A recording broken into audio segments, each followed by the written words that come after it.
السلام علیکم K4 امید کرتی ہوں کہ آپ سب خیریت سے ہوں گے۔ K4 آپ کو اسلامیات کے لیکچر نمبر 5 میں خوش آمدید کہتی ہوں۔ K4 آج ہم نے اپنے فرسٹ ٹرم کے سلیبس جو کہ ہم نے اسلامیات کا فرسٹ ٹرم کا سلیبس کمپلیٹ کر لیا ہے، اس کی آج ریویژن کرنی ہے، یعنی دہرائی کرنی ہے۔ K4 ہم نے اس فرسٹ ٹرم کے سلیبس میں 4 لیسنس کیے ہیں۔ سبق نمبر 1 کا نام ہے جس کا نام ہے فرشتوں پر ایمان۔ سبق نمبر 2 ہے ہمارا روزہ یعنی صوم۔ سبق نمبر 3 ہے نزول وحی کا واقعہ، اور سبق نمبر 4 ہے سادگی۔ اس کا آج ہم نے دہرائی کرنی ہے، اور اس سے ریلیٹڈ جتنا بھی کام ہم نے کیا ہے K4 اس کو چیک کرنا ہے۔ آپ نے یہ ویڈیو دیکھنی ہے، اور اس ویڈیو کو دیکھنے کے ساتھ ساتھ آپ نے اپنی نوٹ بک کے اوپر کو اوپن کر کے چیک کر لینا ہے کہ سارا کا سارا کام آپ کا کمپلیٹ ہے یا نہیں، اور جو کام آپ کا کمپلیٹ نہیں ہے اس سے ریلیٹڈ PDF کو اوپن کر کے آپ نے وہ سارا کام سولو کرنا ہے، یعنی اپنا کام اپنی کاپیز پہ کمپلیٹ کر لینا ہے۔ K4 ہمارا پہلا لیکچر تھا اسلامیات کا، جس میں ہم نے چیپٹر ایمانیات و عبادات کا چیپٹر کیا تھا فرشتوں پر ایمان۔ K4 ہم نے اس لیکچر میں اس کی پڑھائی، وضاحت اور مکمل مشق کی تھی۔ K4 یہ ہمارا چیپٹر تھا فرشتوں پر ایمان، جس میں اس چیپٹر میں ہم نے فرشتوں کے نام اور ان کے تمام کام پڑھے تھے۔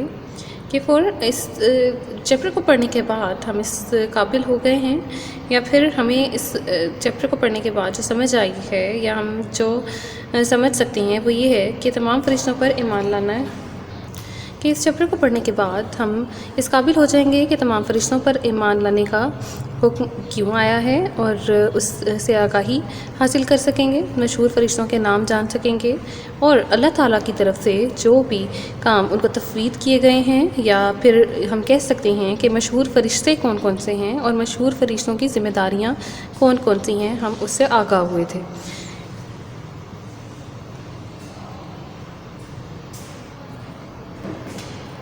K4 اس کی مشق میں ہم نے درست سوالات کے جوابات کیے تھے۔ الف تھا اللہ تعالیٰ نے فرشتوں کو پیدا کیا نور سے، مخلوق کو اللہ تعالیٰ کے حکم سے روزی پہنچاتے ہیں حضرت میکائیل علیہ السلام، فرشتوں کی اصل تعداد کا علم ہے اللہ تعالیٰ کو، ملک الموت کا معنی ہے موت کا فرشتہ، حضرت جبرائیل علیہ السلام کی ذمہ داری ہے وہی پہنچانا۔ یہ آپ کے MCQs تھے، یا پھر ہم کہہ سکتے ہیں درست بیان پر ٹک کر نشان لگائیں کا سوال ہم نے کیا تھا۔ K4 ہمارا دوسرا سوال تھا کالم الف کو کالم ب سے ملائیں۔ اسی طرح سے جیسے میں نے کالم الف کو کالم ب سے ملایا ہے، آپ نے کاپیز پہ اس طرح سے ملانا تھا۔ K4 اس کے بعد ہم نے مختصر سوالات کے جواب دینے تھے۔ سوال نمبر 1 ہے آپ کا فرشتے کن چیزوں کے محتاج نہیں ہیں؟ جواب ہے فرشتے کھانے پینے اور سونے کے محتاج نہیں ہیں۔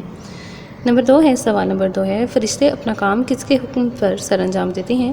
جواب ہے فرشتے اپنا کام اللہ تعالیٰ کے حکم پر سر انجام دیتے ہیں۔ سوال نمبر 3 ہے کرامن کاتبین کی ذمہ داریاں لکھیں۔ جواب ہے کرامن کاتبین انسان کے اعمال لکھتے ہیں۔ سوال نمبر 4 ہے فرشتوں کے بارے میں قرآن مجید میں کیا ارشاد ہے؟ جواب ہے قرآن مجید میں ارشاد ہے فرشتے کبھی اللہ کے حکم کی نافرمانی نہیں کرتے، اور جو حکم انہیں دیا جاتا ہے اسے بجا لاتے ہیں۔ اس کے بعد اگلا سوال ہے ہمارا تفصیل سے سوالات کے جوابات ہیں۔ سوال نمبر 1 ہے فرشتوں کا تعارف لکھیں۔ جواب ہے فرشتے اللہ تعالیٰ کی نورانی مخلوق ہیں، فرشتوں کو کھانے پینے اور سونے کی ضرورت نہیں ہوتی، یہ اللہ تعالیٰ کا ہر حکم مانتے ہیں، اللہ تعالیٰ نے ان کی ذمہ جو کام لگا رکھے ہیں ان کو پوری ذمہ داری سے انجام دیتے ہیں۔ جس طرح اللہ تعالیٰ کی ذات، رسولوں، کتابوں اور آخرت کے دن پر ایمان رکھنا ضروری ہے، اسی طرح فرشتوں پر ایمان رکھنا بھی ضروری ہے۔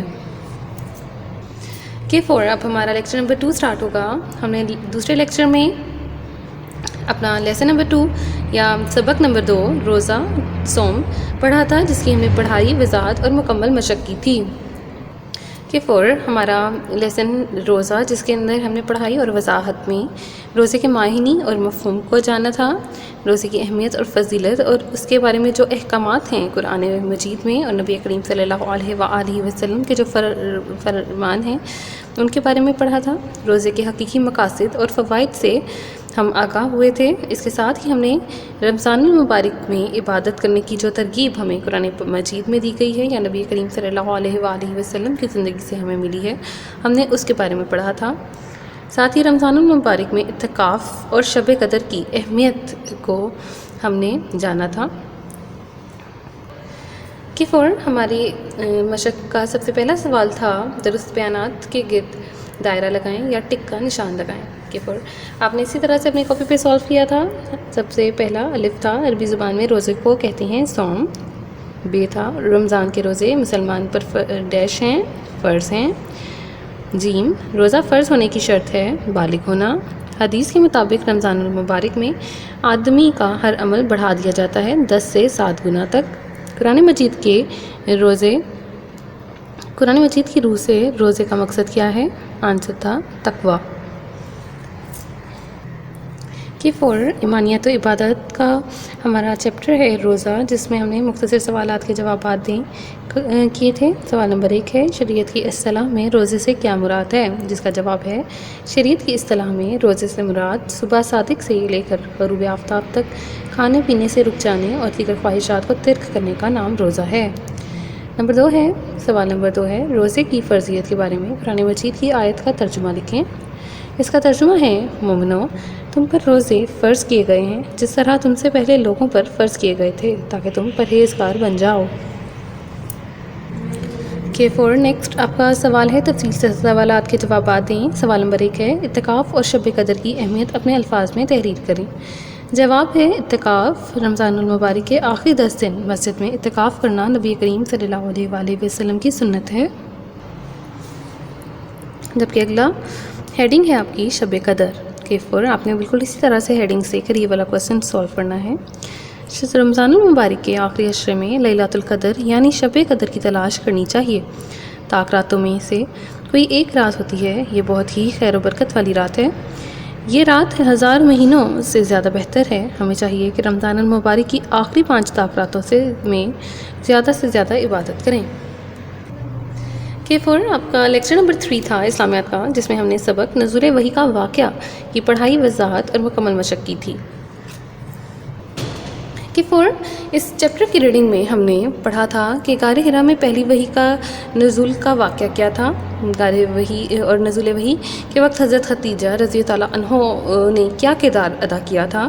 اس کے علاوہ پہلی وحی کے بعد حضرت خدیجہ رضی اللہ عنہ کے کلمات جو کہ انہوں نے نبی کریم صلی اللہ علیہ وآلہ وسلم کی عظمت اور مصیبت زدوں کا بوجھ اٹھانے والے، نادانوں کی مدد کرنے والے، مہمان نواز، آفتوں میں دوسروں کے کام آنے والے سے روشناس کروایا گیا تھا۔ اس چیپٹر میں آپ کو رسول اللہ صلی اللہ علیہ وآلہ وسلم کے کردار کے مذکورہ پہلوؤں کو اپنی زندگی میں ہم کس طرح سے اپنا سکتے ہیں، اس سے ریلیٹڈ آپ کو ریڈنگ کروائی گئی تھی۔ سورۃ العلق کی ابتدائی آیات کی روشنی میں جو علم کی اہمیت اور فرضیت تھی اس کے بارے میں ہم نے آپ کو بتایا تھا۔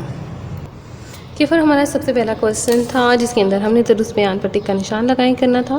پہلا سوال تھا، نبی کریم صلی اللہ علیہ وآلہ وسلم عبادت کی غرض سے قیام فرماتے تھے۔ غار حرا میں نزول وحی کے وقت آپ صلی اللہ علیہ وآلہ وسلم کی عمر مبارک تھی 40 سال۔ پہلی وحی کا نزول کا مہینہ ہے رمضان المبارک۔ ورقہ بن نوفل علم رکھتے تھے۔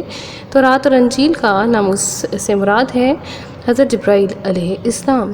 دوسرا سوال تھا ہمارا، خالی جگہ پر کریں۔ پہلی خالی جگہ ہے، ایک دن آپ صلی اللہ علیہ وآلہ وسلم معمول کے مطابق عبادت اور غور و فکر میں مصروف تھے۔ بے ہے، وحی کا نازل ہونا ایک غیر معمولی واقعہ تھا۔ آپ صلی اللہ علیہ وآلہ وسلم گھر تشریف لائے اور حضرت خدیجہ رضی اللہ عنہ کو کہا کہ مجھے چادر اوڑھا دو۔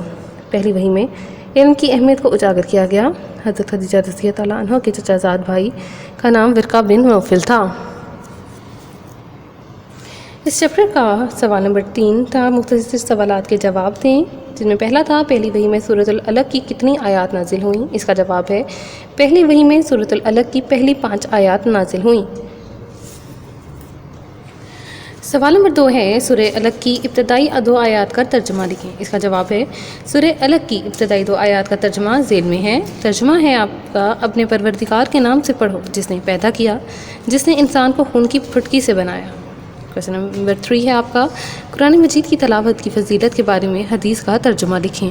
اس کا جواب ہے حضرت محمد صلی اللہ علیہ وآلہ وسلم نے فرمایا جو شخص قرآن مجید کا ایک حرف پڑھتا ہے اسے 1 نیکی ملے گی اور 1 نیکی 10 گنا تک بڑھا دی جاتی ہے. سوال نمبر 4 ہے اس کا غار حرا میں نبی کریم صلی اللہ علیہ وآلہ وسلم کی مصروفیات کیا تھیں. اس کا جواب ہے غار حرا میں آپ صلی اللہ علیہ وآلہ وسلم عبادت اور غور و فکر میں مصروف رہتے تھے. اور اس کا تفصیل سے سوالات کے جواب دیں میں سوال نمبر 1 ہے نزول وحی کا واقعہ اپنے الفاظ میں تحریر کریں. اس کا جواب ہے یہ رمضان المبارک کا مہینہ تھا. حضرت محمد صلی اللہ علیہ وآلہ وسلم اللہ تعالیٰ کی عبادت میں مصروف تھے کہ آپ صلی اللہ علیہ وآلہ وسلم پر پہلی مرتبہ وحی نازل ہوئی. آپ صلی اللہ علیہ وآلہ وسلم کے پاس حضرت جبرائیل علیہ السلام تشریف لائے اور آپ صلی اللہ علیہ وآلہ وسلم کو سورۃ الالق کی پہلی 5 آیات پڑھنے کو کہا جس کا ترجمہ کچھ اس طرح سے ہے اپنے پروردگار کے نام لے کر پڑھو جس نے پیدا کیا، جس نے انسان کو خون کی پھٹکی سے بنایا. پڑھو تمہارا پروردگار بڑا کریم ہے جس نے قلم کے ذریعے اسے علم سکھایا اور انسان کو وہ باتیں سکھائیں جن کا اس کو علم نہ تھا. اس کا سوال نمبر 2 تھا پہلی وحی سے ہمیں کس چیز کی اہمیت کا اندازہ ہوتا ہے وضاحت کریں. اس کا جواب ہے پہلی وحی سے ہمیں علم کی اہمیت کا اندازہ ہوتا ہے. علم ایک ایسا نور ہے جو اچھائی اور برائی کو سمجھنے کی صلاحیت پیدا کرتا ہے. ایک طالب علم کی حیثیت سے ہمیں علم کی اہمیت سے واقف ہونا چاہیے اور علم حاصل کرنے کے لیے زیادہ سے زیادہ محنت کرنی چاہیے. K4 آپ کا لیکچر نمبر 4 تھا جس میں ہم نے سبق نمبر 4 سادگی کی پڑھائی وضاحت اور مکمل مشق کی تھی. K4 سبق نمبر 4 سادگی میں ہم نے جو ریڈنگ کی تھی اس میں ہمیں سادگی کا مطلب اور مفہوم، سادگی اور بناوٹ میں جو تکلف میں جو فرق تھا اسے پتہ چلا تھا. نبی کریم صلی اللہ علیہ وآلہ وسلم کی زندگی میں سادگی کی مثالوں سے ہم آگاہ ہو سکیں. اس کا مقصد یہ تھا سادگی کی ثمرات سے آگاہ ہو سکیں اور عملی زندگی میں سادگی اپنا سکیں اور نمود و نمائش سے دور رہ سکیں. K4 اس میں ہم نے اپنی مشق میں درست جواب پر ٹک کا نشان لگایا کرنا تھا. الف تھا بے شک سادگی حصہ ہے ایمان کا. بے سادگی کا متضاد ہے بناوٹ. جیم بناوٹ کے متعلق آیت موجود ہے سورہ سواد کی. دال ہمیں ہمیشہ اختیار کرنی چاہیے سادگی. اس میں خالی جگہ پر کی کرنے کا سوال تھا. اسلام طہارت اور ڈیش کا دین ہے. نبی کریم صلی اللہ علیہ وآلہ وسلم مجلس میں صحابہ اکرام رضی اللہ تعالیٰ عنہ کے ساتھ فرش پر تشریف فرما ہو جاتے. جیم ہے سادگی اختیار کرنے سے زندگی میں آسانی اور سہولت پیدا ہوتی ہے. دال ہے سادگی اور پر عمل کرنے کی وجہ سے مالی پریشانیوں کا سامنا نہیں کرنا پڑتا. سادگی اطمینان اور سکون کا ذریعہ ہے. K4 اس کے مختصر سوالات کے جوابات دیں میں سادگی سے کیا مراد ہے. جواب تھا سادگی سے مراد یہ ہے کہ بناوٹ اور تکلف سے پاک زندگی بسر کی جائے. سوال نمبر 2 ہے تکلف اور بناوٹ سے کیا مراد ہے. جواب تھا تکلف اور بناوٹ کا مطلب ہے کہ اپنے آپ کو وہ ظاہر کرنا جو حقیقت میں نہیں ہے. نبی کریم صلی اللہ علیہ وآلہ وسلم کی زندگی کس چیز کا نمونہ تھی. نبی کریم صلی اللہ علیہ وآلہ وسلم کی زندگی اعلیٰ اخلاقی صفات کا بہترین نمونہ ہے. تفصیل سے سوال کا جواب دینا ہے. سوال نمبر 1 ہے اسماء حسنہ کی روشنی میں سادگی کی اہمیت بیان کریں. اس کا جواب ہے نبی کریم صلی اللہ علیہ وآلہ وسلم کی زندگی اعلیٰ اخلاقی صفات کا نمونہ ہے. آپ صلی اللہ علیہ وسلم زندگی بھر کبھی تکلف اور بناوٹ سے کام نہیں لیا. جو مل جاتا وہ زیبتن کر لیتے. جو چیز کھانے کے لیے میسر ہوتی کھا لیتے. گھر کے چھوٹے موٹے کام خود کر لیتے. صحابہ اکرام رضی اللہ عنہ کے ساتھ فرش پر بیٹھ جاتے. ہر طرح کی سواری پر بیٹھ جاتے. راہ چلتے کو عام آدمی بھی آپ صلی اللہ علیہ وسلم سے بات کرنا چاہتا تو بلا تکلف اس کی بات سنتے. اللہ تعالیٰ نے اپنے پیارے نبی حضرت محمد صلی اللہ علیہ وآلہ وسلم کو ریاست کی سربراہی عطا کی تھی لیکن ایک لمحے کے لیے بھی آپ صلی اللہ علیہ وآلہ وسلم نے شاہی طرز عمل اختیار نہیں کیا.